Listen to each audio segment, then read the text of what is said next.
offensive and unacceptable. The BBC's apology for the crude rant by two of their biggest stars. I'd like to apologise for these terrible attacks, Andrew Sachs.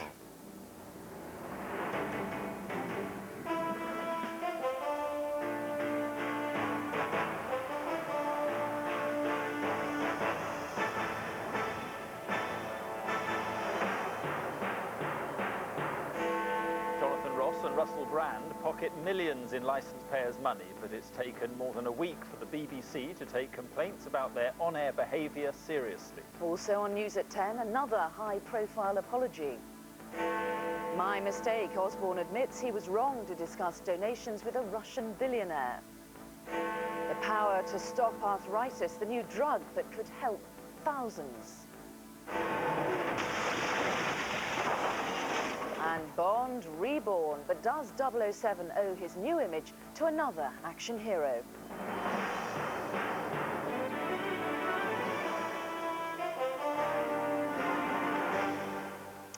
Good evening. The BBC was forced to apologise tonight after a broadcast involving two highly paid presenters resulted in more than 1,500 complaints.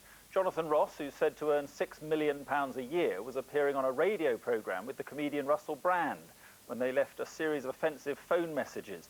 Their target was the actor Andrew Sachs, famous for his role in Fawlty Towers. The corporation admitted it was unacceptable and offensive. Geraint Vincent's report contains flash photography. Russell Brand was on the phone again tonight, but this time it looked like the person on the other end was doing all the talking. His telephone manner isn't normally so subdued. I said some things I didn't have oughta, like I had sex with your granddaughter. On his radio show, a crude duet with his friend Jonathan Ross was one of a series of messages left live on air on the answer phone of the actor Andrew Sachs, who played Manuel in the classic sitcom Fawlty Towers. In the first message, it is Ross who interrupts Brand's ramblings to repeat the comedian's claim that he'd slept with the actor's granddaughter. Look, Andrew Sachs, I've got respect for you and your lineage and progeny. Never let that be questioned. Don't hint. I wasn't hinting. Why did that come across as a hint? Because you know what you're talking about. Now, when you were... The granddaughter! That's his answer phone! These are a couple of schoolboys having a good time on the taxpayer. The guy who picked up the bill was a 78-year-old grandfather who was upset, not unreasonably, about the manner in which his granddaughter was being described by these couple of jerks. Leaving an obscene message on an elderly man's answering machine is an astonishing error of judgment by the BBC's highest paid entertainer. While Ross is said to be arranging to apologise to Mr Sachs in person, the BBC said today that some of the content broadcast was unacceptable and apologised to listeners for any offence caused. Andrew Sachs' agent put in a complaint last week, but the BBC have only actually issued a formal apology today. And again, it seems extraordinary that it has taken them so long to recognise that this shouldn't have been broadcast. Brand and Ross are two of the more sophisticated showbiz types, but tonight they and the approach of the organisation which pays them so well are looking decidedly schoolboy. Geraint Vincent, News at 10. The Shadow Chancellor George Osborne today admitted he made a mistake in his dealings with a Russian billionaire. He conceded that discussions about a donation to the Tories that took place while he was on holiday in Corfu didn't look very good. Here's our senior political correspondent, Chris Shipp. He's avoided the cameras for a week as the murky waters of Yachtgate lapped at his feet. Today, George Osborne admitted what most people had already concluded. The billionaire donation row doesn't look good. I didn't break any rules, but I think I did make a mistake. And I think in politics, it's not just what you say or what you do, it's how things look. And I'm absolutely honest, this didn't look very good. The Shadow Chancellor insists he didn't ask for, nor did he receive money from the Russian billionaire Oleg Deripaska, but was there when the donation was discussed. If that is an error of judgment, it's not one the Tory leader thinks warrants dismissal. He set out a very full version of all the events he was involved in, and now he said very clearly and honestly and refreshingly, I think, that he made a mistake. I wish other politicians would do the same thing. Not a mistake you'd tack him for? No. The other politician to whom Mr Cameron refers is Lord Mandelson, who was also on the holiday in Corfu. On a trip to Moscow today, the business secretary was under growing pressure over how many times he has met Mr Deripaska. Fantasy, yeah? I don't deal in fantasies. So no plans to resign, Mr Mandelson? No, that's a fantasy. Peter Mandelson was appointed Europe's Trade Commissioner in 2004. He now says he first met Mr Deripaska that same year, not in 2006 as he'd previously claimed. Just months later, Mr Mandelson scrapped some aluminium tariffs. That saved one of Mr Deripaska's companies millions. Neither George Osborne nor Lord Mandelson come out of this whole murky affair very well, but the damage is perhaps greater to politics as a whole because it reinforces the impression with voters that politicians are in it for themselves and simply don't live in the same world as the rest of us. Chris Ship, News at 10, Westminster. Gordon Brown today insisted his plan to spend the government's way out of a recession was the responsible thing to do. The Prime Minister defended his strategy of borrowing more to invest in public spending, despite it going against his once sacred fiscal rules. The Tories accused him of borrowing out of necessity. Our economics editor, Daisy McAndrew, reports. As Chancellor and Prime Minister, he promised No return to Tory boom and bust. by using a lot of Stability, prudence, discipline. but most of all, prudence. Our prudence is for a purpose, and I commend this statement to the House. So it's goodbye prudence, but is it hello profligacy? Because today Gordon Brown said he wanted to borrow big, to spend big now on public projects that he hopes will keep thousands in work. The responsible course of action is for borrowing for the investment that is necessary, both now and for the longer term. The government says it's choosing to spend money on areas like construction that have been hit the hardest, whereas it could give us all tax cuts to get us to spend and businesses moving again. The argument against tax cuts versus increased public spending is that if you give people money back in their pockets, they may choose to save that rather than spending it on goods and services. But there are plenty of economists who think tax cuts are the way ahead. This group of 16 has just written an open letter to the Prime Minister saying the last thing he should be doing is borrowing more to spend more. They believe aggressive interest rate cuts are essential too, as does a former member of the bank's rate-setting committee, who today said rates could even hit zero. If we get such a recession that unemployment rises very steeply, and inflation turns negative, so prices are declining on a general basis, then it would be desirable to go with interest rates as low as possible, which is down to zero. He says borrowing more to spend more is the responsible thing to do. Most experts think, given the state of the economy, he has no option but to borrow more. That's not quite the same thing. And Daisy's outside the Bank of England tonight. Daisy, all this talk about interest rates, how low can they go? Well, as you saw, some economists saying that they could go as low as zero if the recession bites very, very hard. Now, many predicting this week we could see another emergency rate cut given by central banks across the globe. I'm sure we will see a European central bank cut this week and an American cut as well. If we don't get an emergency one from the Bank of England this week, next week they have their regular meeting. We will certainly see another rate cut, perhaps half a point or even more. Now, that's not good news for everything and everybody in the economy. It's not good news for sterling. Just a few weeks ago, you could get $2 to the pound. Tonight, you can get $1.55. That's because inward investors looking at Britain can see we're heading into a recession and that interest rates are going to come down, and that's going to give them a worse return on their investment. Daisy McAndrew in the city, thank you. The United States claimed tonight that a helicopter raid into Syrian territory killed a major smuggler of foreign fighters into Iraq. The Syrians labelled the attack, which killed 8 people, an act of terrorist aggression. America says the border is a regular crossing point for terrorists. From Washington, our senior correspondent, James Mates, reports. 8 bodies, 8 funerals. The Syrians insist there are civilians among them. Officially, the Americans will say nothing about this raid. Unofficially, sources in the administration say it was carried out by helicopters and Marines and was aimed at an al-Qaeda group that they claim have been running weapons and insurgents across the border into Iraq. Syrian television showed the aftermath of the raid.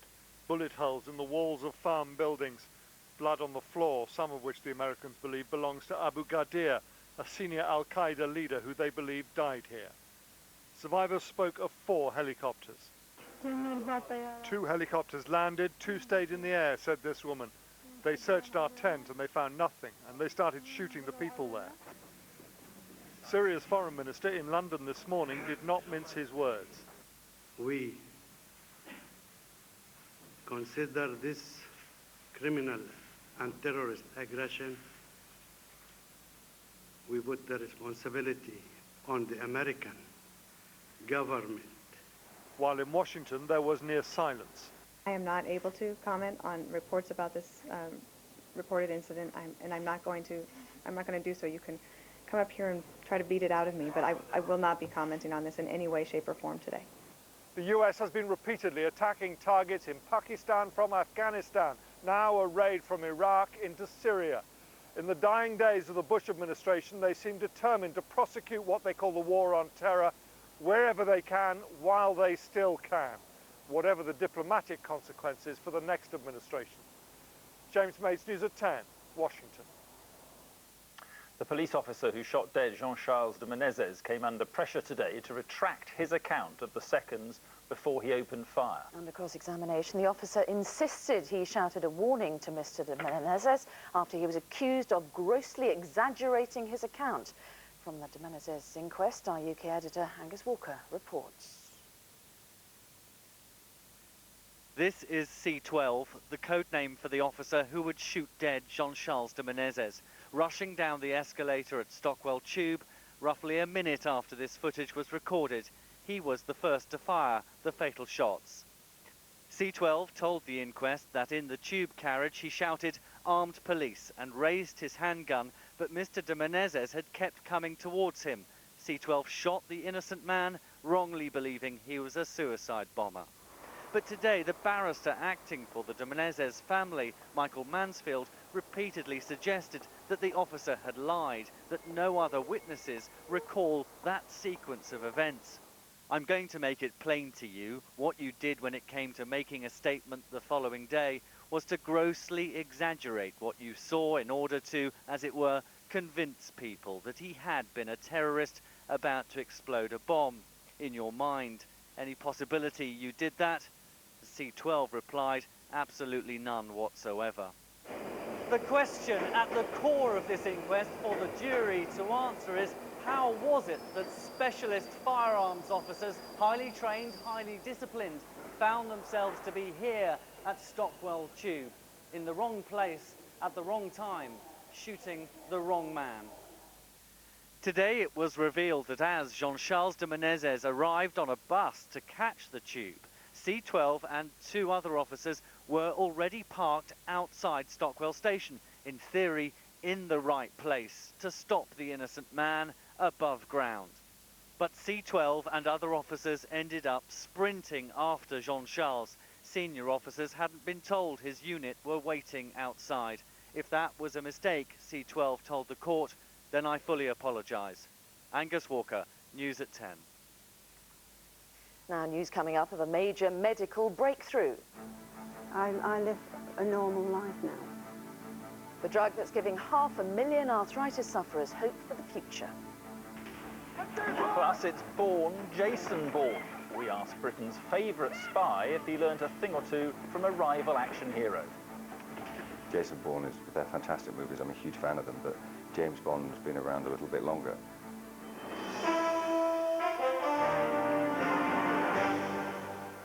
With just 8 days to go until the United States chooses its next president, the 2 candidates have begun what looks certain to be a breathless final week of campaigning.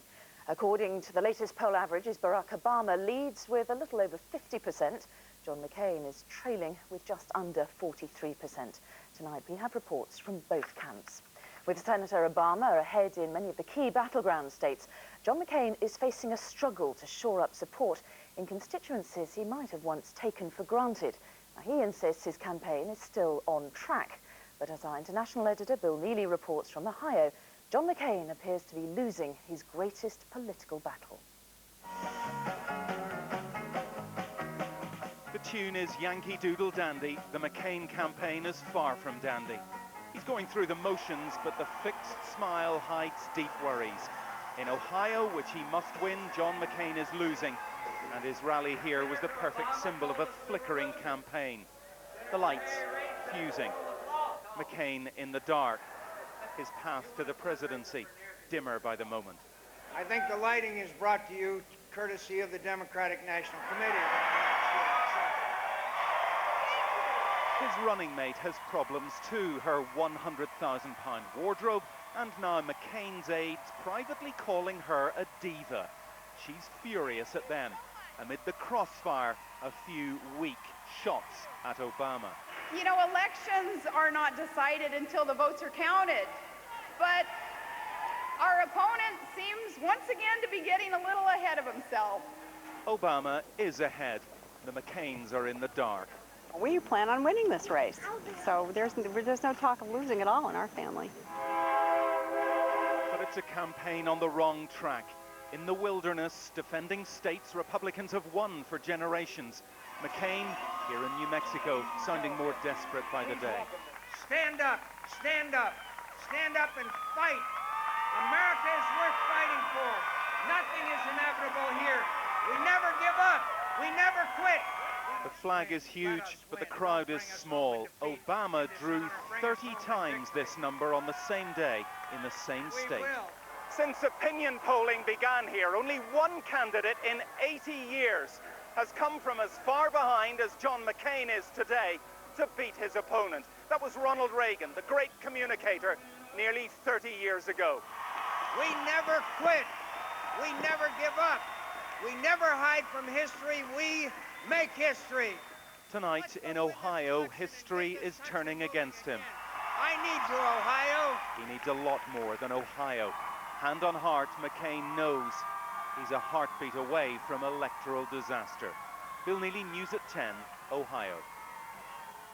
So if the polls are to be believed, Barack Obama is making gains where few Democrats have succeeded before. One state in particular appears to show how voters are buying his message of change. Virginia hasn't voted for a Democrat candidate for 44 years, but this time round it may just do so, as John Irvine has been finding out. It's a long time since Virginia has been a battleground state. This is a reenactment of one of the battles of the Civil War fought over America's original sin. The first slaves were brought ashore in Virginia. 400 years later, a black candidate looked set to become president with the support of many in the Old South. The Confederate on the left is a modern-day rebel as well. A registered Republican, he's voting Obama. Have you surprised yourself by going Democrat this time? Oh, absolutely, yes. Probably get disowned by my family before it's all over. I think sometimes it's like with any situation, when things get so bad, you just want to change. We're driving along the trail of the Lonesome Pine in southwestern Virginia. Of all the places in America he could have traveled to after securing the Democratic nomination, it was here that Barack Obama chose to come first. How's it going, Virginia? It's good to be back. And he'll be back again tomorrow, when, in what has been for him an unforgiving landscape of reluctant white voters, he'll echo what he did tonight. He'll appeal to their better nature. As I've said from the day we began this journey all those months ago, the change we need isn't just about new programs and policies. It's about a new attitude. It's about new politics. A politics that calls on our better angels instead of encouraging our worst instincts.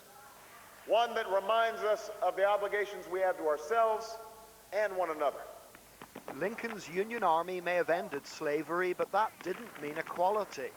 It was 100 years later that another inspirational African-American helped persuade Democratic President Lyndon Johnson to sign the Civil Rights Act of 1964.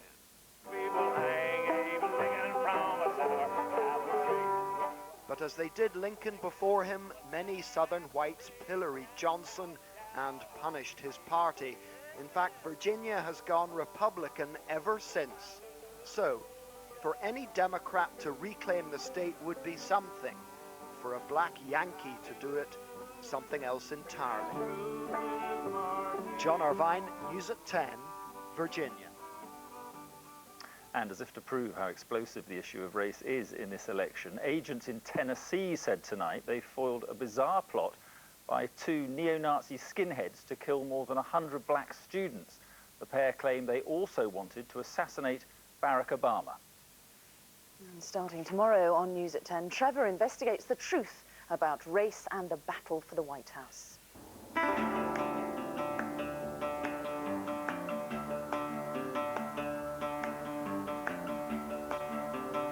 When you've got a name like Barack Hussein Obama, that's not a normal American name.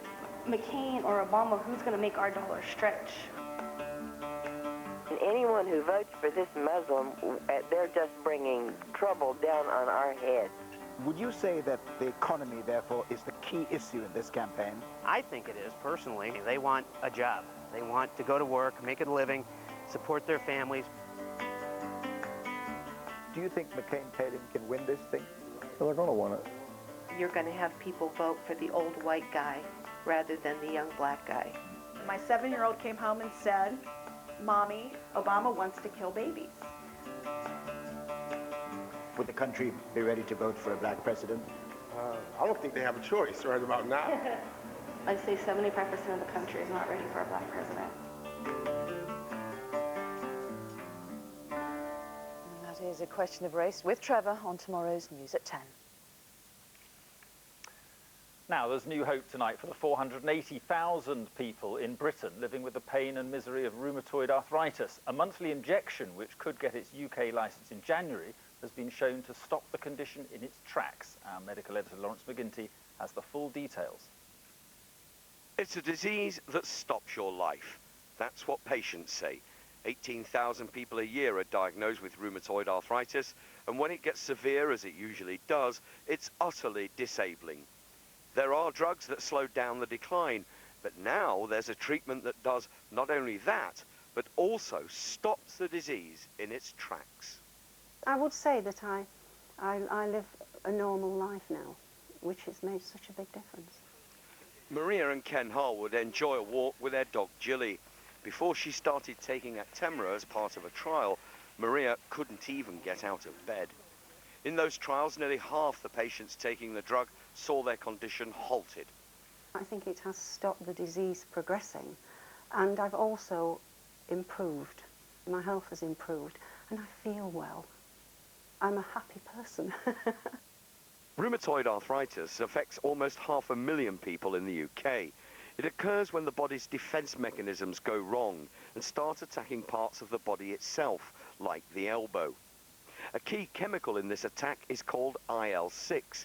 It causes the joints to become inflamed, stiff and extremely painful. The new family of drugs like Actemra block IL-6's attack on the joints and stop the disease in its tracks. Maria can now get her rucksack out and look forward to long walks again. But the new drug is expensive, up to £10,000 a year. And that means when it comes up before NICE in a year or so, not every patient who could benefit will be able to get it on the NHS. Lawrence McGinty, News at 10. And in story tonight is the BBC's apology for an offensive broadcast. The corporation said the programme involving Jonathan Ross and Russell Brand was unacceptable.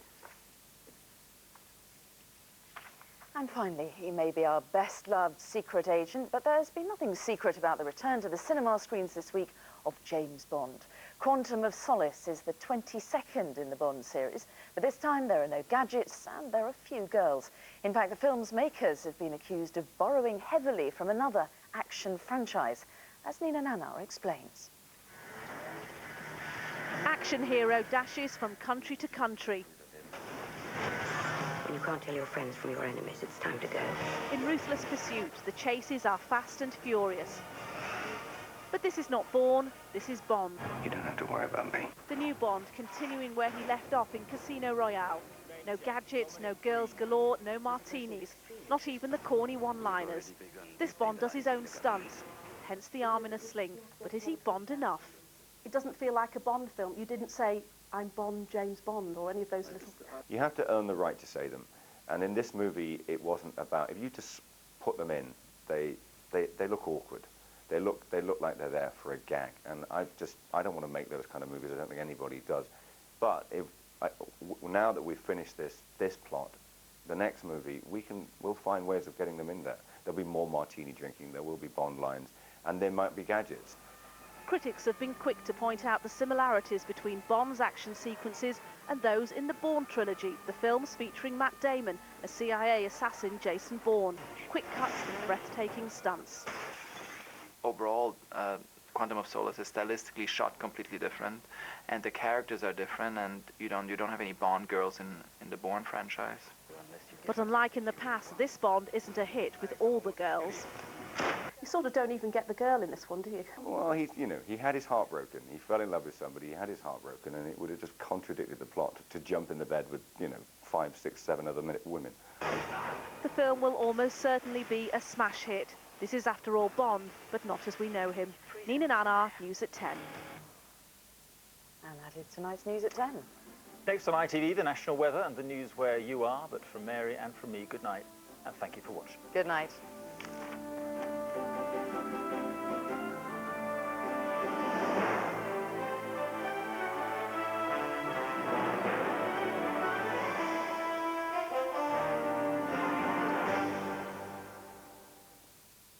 That's your car insurance claim all sorted.